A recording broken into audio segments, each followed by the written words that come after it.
be speaking today about the benefits and health and the postures and breadth of yoga and what makes it so unique of an experience. Now, every year, 600,000 people in the U.S. die from heart conditions or heart-related deaths. And if you think about it,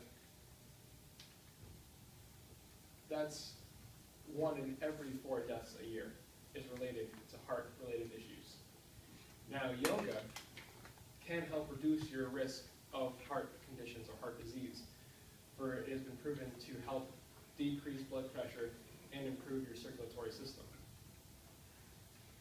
Now, what yoga does to help increase your or decrease your blood pressure is that it increases your resting heart rate, increases your endurance, and also increases your oxygen intake while exercising.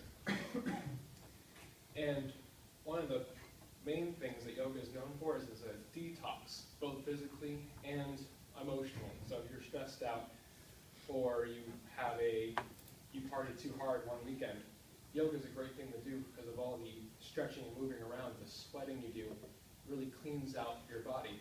And the reason that is, scientifically speaking, is because when you stretch out your muscles and move around your organs, you drain out lymph, which is a vicious fluid full of immune cells that actually boost your lymphatic system, which fights disease, destroys cancerous cells, and helps get rid of toxins in your body.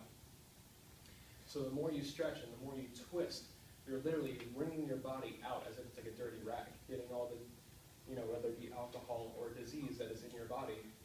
Eventually, it's a good detox. Also, a wonderful thing yoga is known for is that it helps your posture. Now, if you think about your head, it's kind of like a bowling ball. It's big, round, and very heavy.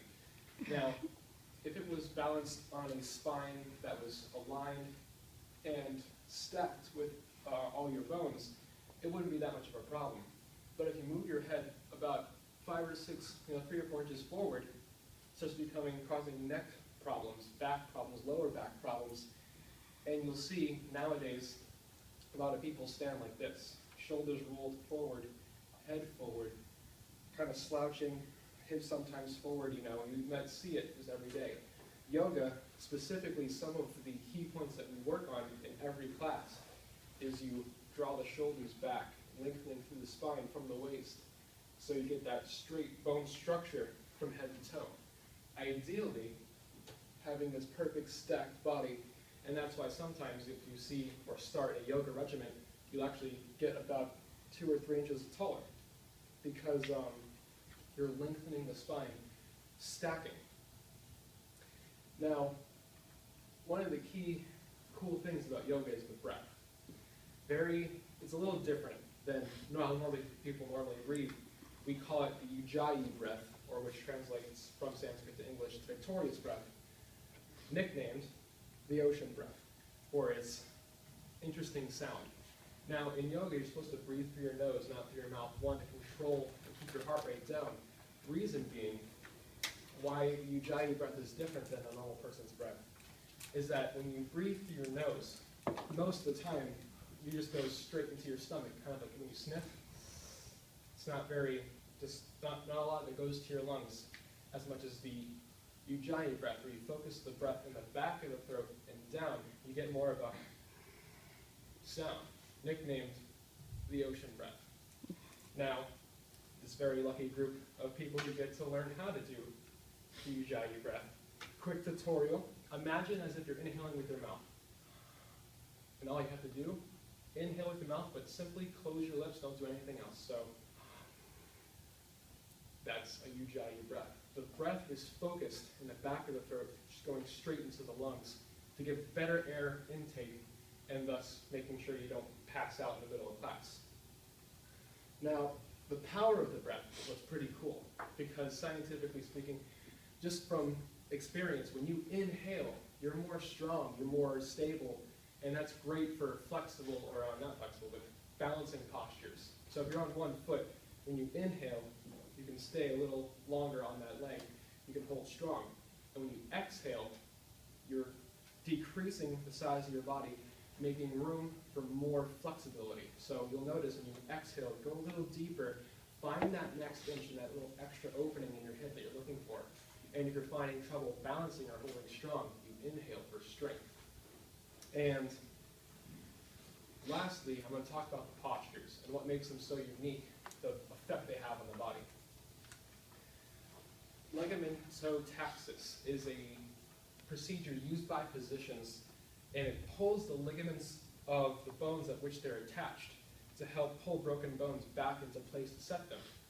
In yoga, what we do, we can actually focus the weight of the upper body into the pelvic area through the ligaments of the back.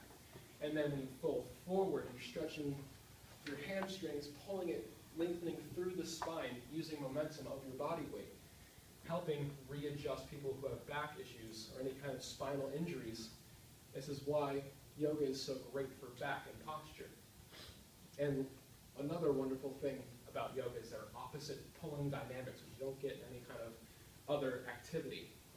It's when you have all these other things happening on your body, the rotation of the shoulder while the tucking of the tailbone underneath you, pivoting of the foot, rotating that hip while lengthening through the spine, rotations of the head. It's like you're wringing out every limb of your body at the same time. Now, what's great about this is that it improves your stability and redirects your body weight, making sure you don't fall over.